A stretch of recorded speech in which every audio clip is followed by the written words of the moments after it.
It's become the most popular route for smugglers from Mexico. It's just littered with camouflage clothes and backpacks. What it looks like to me is you're smuggling people up to Phoenix. Somebody's getting paid to transport these individuals. What do you think the Sinaloa cartel is grossing a year? In the billions. Just wanting a better life is not a reason for asylum. They can say, well, the gang violence. And my question would always be, why'd you leave your family behind? What needs to happen at the border?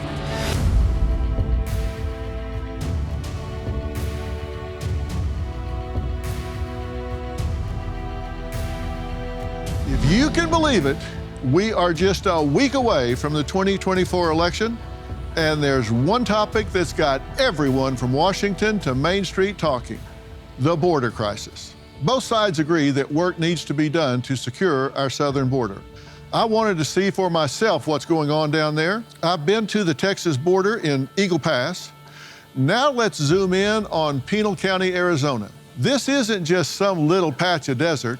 We're talking about 5,374 square miles of land right in the middle of the state. I bet you didn't know there's a super highway for illegal crossings down there. It's been nicknamed the Smuggler's Highway, right on Interstate 10, which runs through California and Arizona. It's become the most popular route for smugglers from Mexico. But sheriff's deputies in Pinal County say it isn't just cartels smuggling migrants. Americans are being hired by the cartels, and they are offering a lot of cash per person to these young Americans. With a steady stream of high-speed chases, these load cars are killing innocent Americans.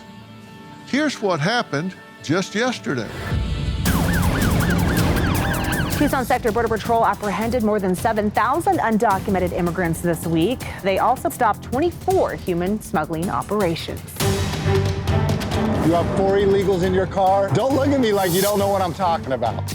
Children as young as 12 have been detained for picking up migrants at the border.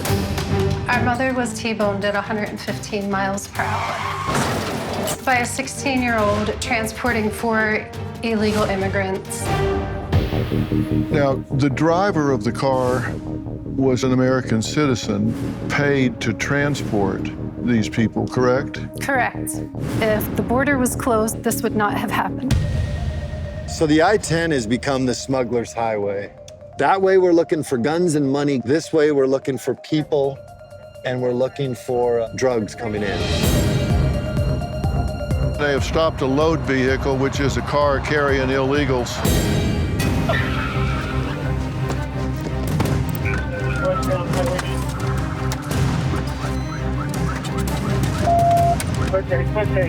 Copy,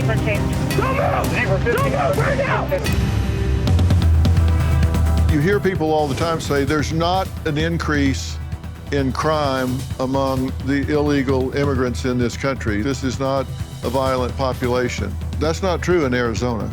We've seen more assaults on law enforcement agents, officers, troopers, and deputies over the last 3 years I've ever seen in my life. So this isn't a close call with you. It's not a close call. Right in the thick of it all, we've got Sheriff Mark Lamb. He says the drugs and people being trafficked through this highway are ending up in cities all across America. In fiscal year 2023 alone, Arizona had more than 775,000 illegal border crossers. Now that's a whole lot of people slipping through the cracks. And Sheriff Lamb is out there every day trying to wrangle this situation. This is the smuggler's highway.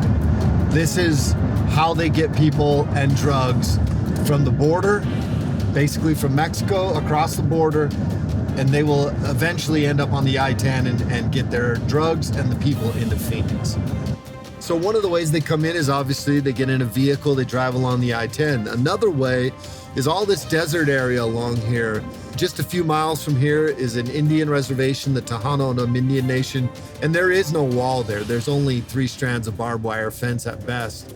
So the cartels will actually push people through the reservations, and they'll walk 60 miles on foot through the desert in camouflage clothes, trying to avoid detection, oftentimes carrying drugs with them. And I could show you probably 50 to 100 spots where it's just littered with camouflage clothes and backpacks and carpet shoes. They are shoes that go over their shoes, and they have carpet on the bottom, and it's designed so that it doesn't leave tracks and it doesn't make noise in the desert as they're walking through.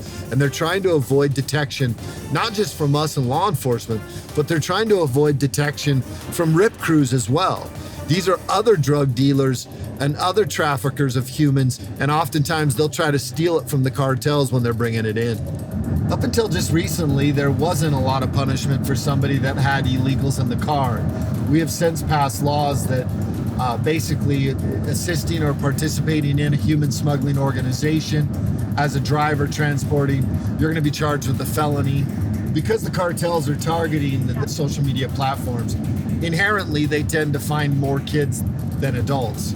And Cochise County, I think the youngest they've had is 12. We've had 14-year-olds, 15-year-olds, and the cartels do this on purpose. They engage youth because they know that if they get caught or they get charged, that the consequences are a lot less for them than what it would be for an adult. And the majority of the people doing the trafficking are Americans. They're paying these kids or other Americans $1,000, maybe even more, per person that they transport. So when you recruit a 14-year-old, 15-year-old, 16-year-old to transport humans or drugs, not only are you putting that child at risk initially, because they're picking up a handful of mostly military-age men who you don't know who they are, you don't know if they're convicted sex offenders, you don't know any of that. So not only are they putting themselves at risk, you also run the risk of the child running from us, and you have a 15-year-old or a 16-year-old who is not going to be a very experienced driver running at speeds of over 100 miles per hour. So it puts us at risk. So our job is to catch these people. And so what we look for are indicators that we've basically learned over time with experience, some of the things that you might pick out, temporary tags, tinted windows, the weight of the vehicle, how it sits. We're looking for load vehicles. A load vehicle means that they're carrying some type of load, and the load is typically humans and drugs coming into the country. And the way we're going right now towards Mexico, it's going to be guns and money going back to Mexico. You know, when you're looking for driving behavior of a load vehicle, you can look for a myriad of different things. You know, sometimes when they drive past you, they don't want to look at you. They have a guilty look. Sometimes they are driving under the speed limit because they don't want to make any mistakes. We're gonna get a stop on this vehicle. You can't really see because of the tinted windows. However, you can see how weighted down the vehicle is.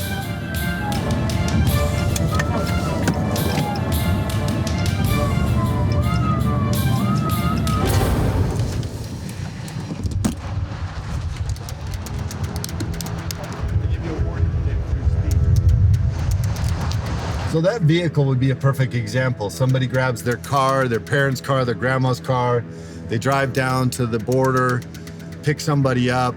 You can see how weighted down the vehicle was, and it was weighted down because it had multiple people in it and equipment in the back.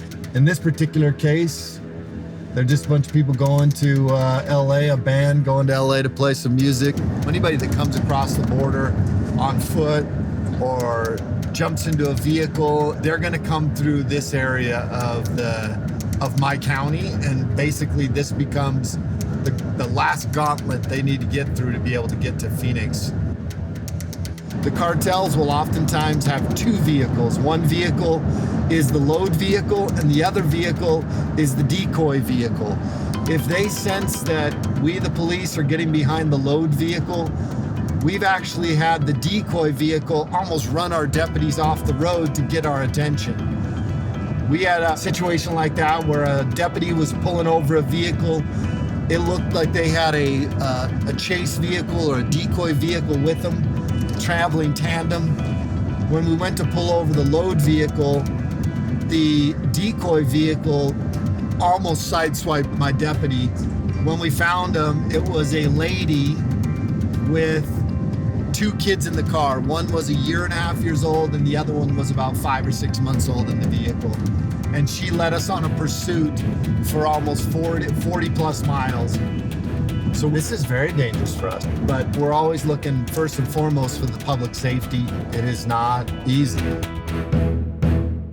With the holidays around the corner, I've found the perfect gift to make your loved ones feel special: Cozy Earth.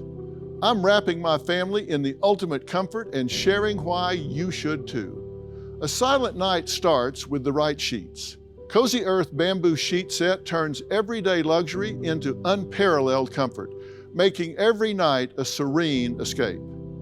For holiday pajamas, Cozy Earth's women's bamboo pajama set and men's pajamas are stylish, super comfortable, and ideal for festive mornings or lazy evenings. So soft, they feel like wrapping yourself in a cloud.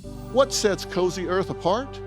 Their temperature-regulating fabrics and 10-year warranty ensure these gifts last for many holidays to come.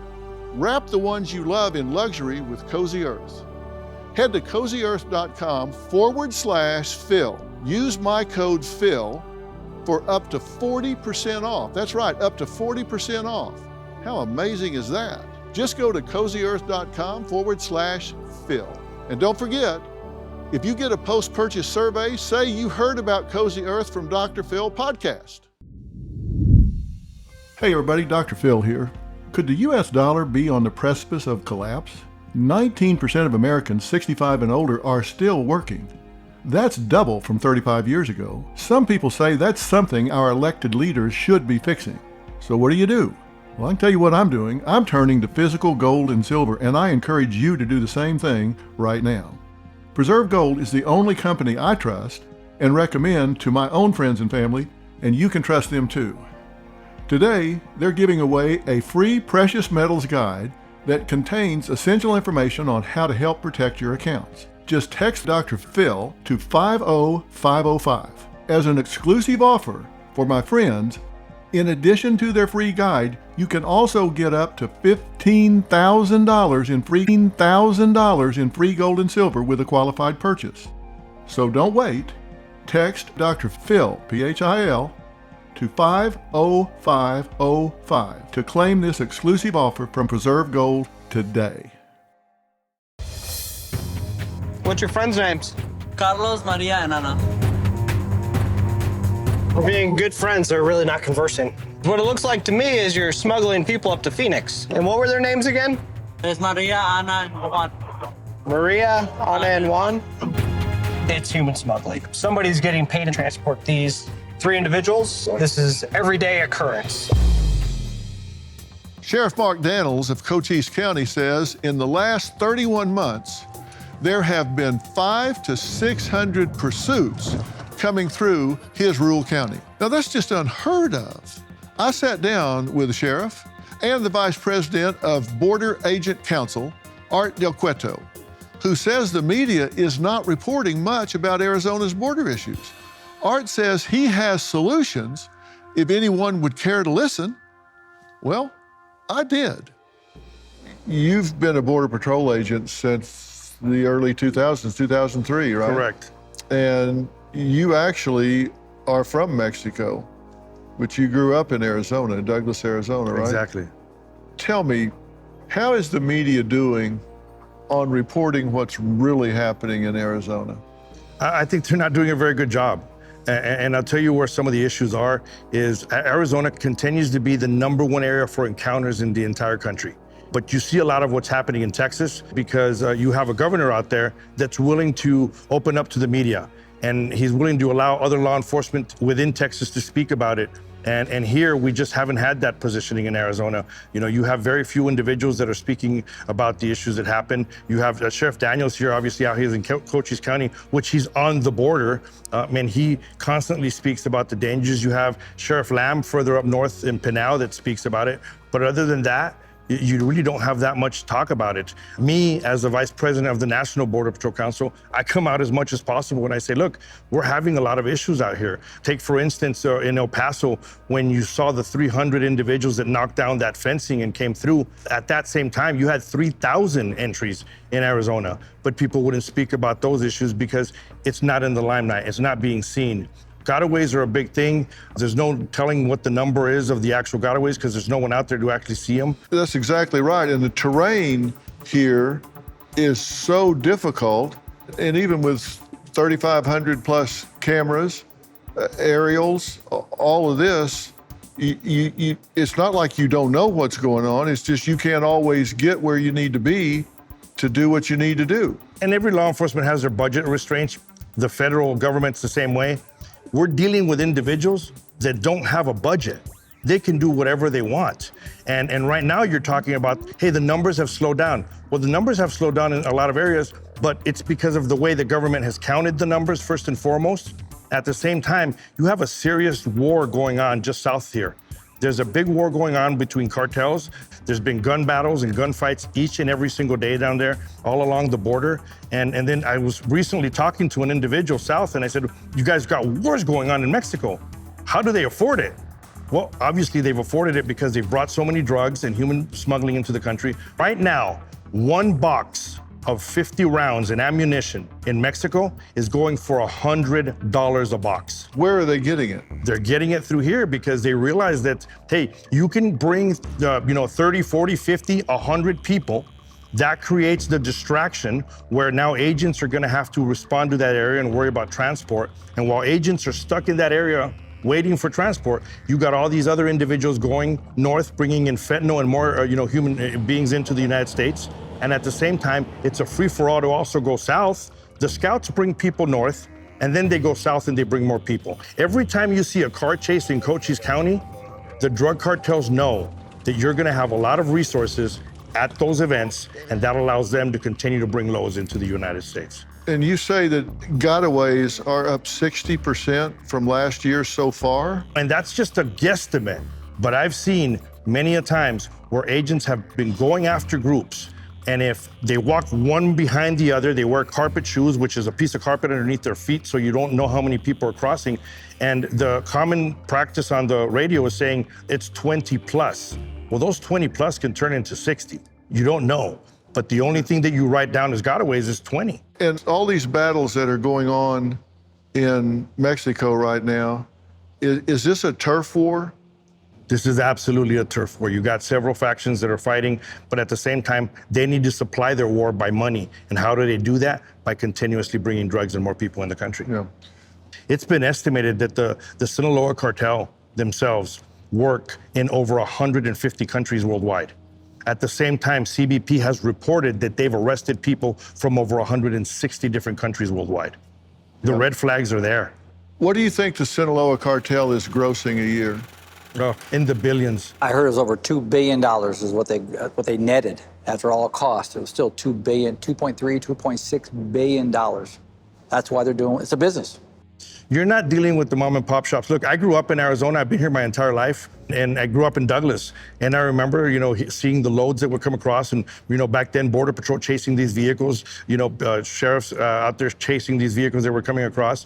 And you would deal with pretty much mom and pops that were bringing, marijuana across at times. You'd see cocaine and issues like that. But right now, you're dealing with these individuals. They've sent their children to American schools. They've sent their children to American universities. And then they go back, they study business, and they run this criminal enterprise. Well, I was just going to ask you, are they sophisticated? Because we're seeing them use social media, we're seeing them do all kinds of marketing. If you could wave a magic wand and could do something to get this under control, what needs to happen at the border? You need to have the proper policies in place. First and foremost, you have to, and you hear the word remain in Mexico. That's a big thing. If there's no incentive, the numbers will slow down. So what you need to start off right off the bat, if every individual that's coming into the country right now that are asking for asylum, you detain them. You stop releasing people. You don't just say, okay, you're gonna ask for asylum, I'm gonna let you go, show up whenever you show up. You detain every individual that's coming across. You utilize individuals like Sheriff Daniels, that are willing to help, willing to put up their detention facilities to also detain some of these individuals. And once you start detaining people, the numbers will drop automatically because word gets out fast and they'll say, hey, if you come across, you can't just say asylum, you're not just gonna get released. Now we're having to stay incarcerated until we can prove our asylum claim. The numbers will drop tremendously when you start doing that. What would you guess is a percentage of legitimate asylum claims of those that are coming across the border? You're from New York? Yep. Who are these people? My cousins. Your cousins? Yeah. Oh, do you know their names? Yeah. What is it? Benjamin, Jose, and then I forgot the one who was from. Those guys got weeds all over them. They just crossed the border or something? No. Have you guys been out rolling around in the weeds? No. We see it quite a bit where people are recruited online, like through social media. This gentleman we just stopped with the illegals, he was actually from New York. He was definitely out here to work. I am very much in favor of immigration. In fact, I know we must have an influx of legal immigrants, or we could be in real trouble population-wise and economically. But no matter what your politics are, one thing we can all agree on is that the current border policies are broken, badly broken. What would you guess is a percentage of legitimate asylum claims of those that are coming across the border? Well, I'll use Congressman Cuellar's own words. He's a congressman out of Texas. And I believe he said that out of everyone that's asking for asylum right now, he believes that only 7% of those individuals have an actual asylum claim. This is Henry Cuellar? Henry Cuellar out of Texas. Yeah, I've talked to the congressman, and I think he's in a position to know. And so less than 10%. I think he was generous by saying 7. So if we're being honest, 90+% of these people that are coming and asking for asylum aren't coming for asylum reasons. It's not, and asylum being that there's something behind that is so onerous, so dangerous, so threatening that they've got to escape to get out. And just wanting a better life is not a reason for asylum. Financial reasons is not obviously the reason. And even if you go that far and you go with a better life, you're seeing some of these individuals, and I know the term gets used often, military-aged men. That's what you're having. You're having individuals between the ages of 18 and 35 that are coming across, and they're leaving their family behind. And then they turn around and say, well, the gang violence, the cartel violence. And my question would always be, why'd you leave your family behind if that's the reason you're coming here? If you're fleeing something and you're really in danger and you're really scared for yourself and your family, you flee with your family. But if you go by yourself and you leave your family behind in the areas that you're saying are so dangerous by gangs and cartels, then you're not fleeing from something, you're fleeing to something. And that's what's scary. Yeah, that is really well said, because if they are the able-bodied male or males in that area, that community, that family, you don't leave the women and children behind to be abused, raped, killed, taken over, whatever, and flee. That's rather cowardly to do. That is. Is this an economic play? I think it's a little bit of everything. It's an economic play where, you know, they want to send some money back to their families so their family can be better off. But at the same time, you have criminal cartels and you have gangs and everything else throughout the world that have taken advantage of this, and they realize, hey, this can grow our criminal enterprise even further, because they continue to put people in the United States, that they can set some kind of home base, continue to bring drugs into the United States. I was out with Sheriff Lamb earlier, and let me tell you, those guys are eagle-eyed. They're watching these cars go by. They've got like a 10-mile stretch that don't have exit ramps. So they've kind of got them corralled in there. They're spotting things in these cars going by that I'm like, what was it you saw? And they're exactly right. And they're still getting away.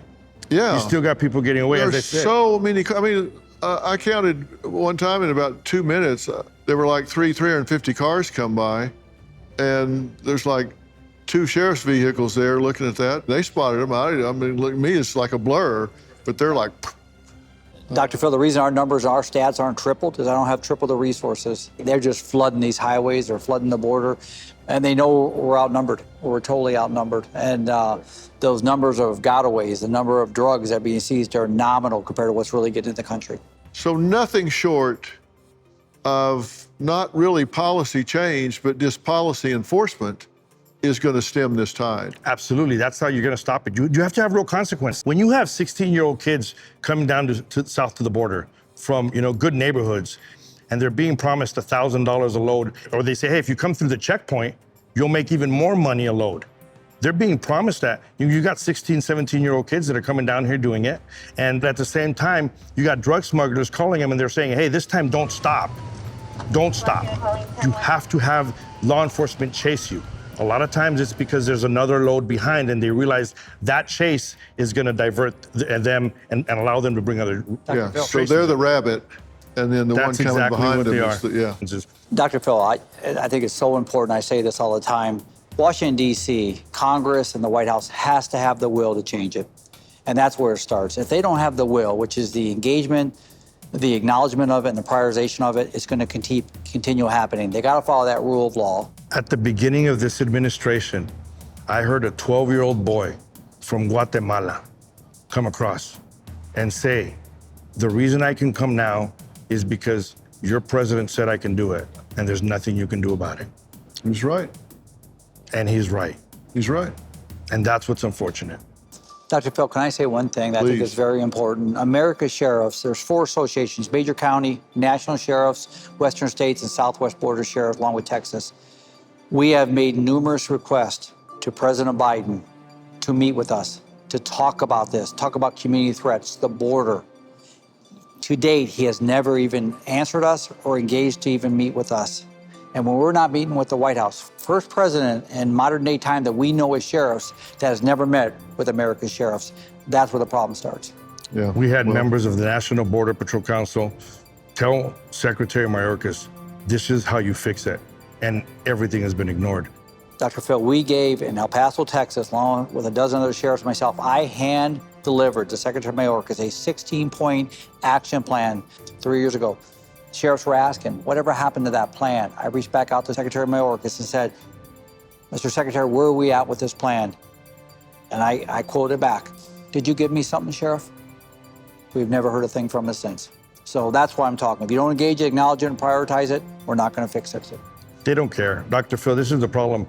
I can't tell you how much I'm going to amplify what you guys are saying, because you're here, you're on the ground, you're in the desert, in the dirt, and people cannot deny what you're saying.